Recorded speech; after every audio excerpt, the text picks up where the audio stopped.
Hello po guys! Samahan niyo po ako pumunta dito po sa Bardhan Park, dito po sa Baguio.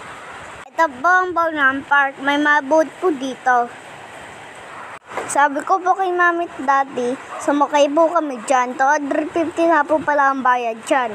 1,000 na po yun. Naiko po mag-row ng boat, kaso po nauntok po ako. Kaya po si Daddy na lang po pinag-row namin.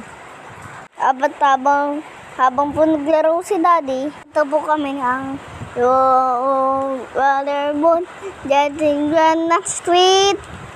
Sabi pa nga po pala nila Mami at Daddy, sila lang po ang pumupunta po dito sa Baguio. Para yun po, kasama na po nila ako, kaya po mas lalo po silang masaya. Kaya po namin mag-rowing dito, siguro po mga 1 oras.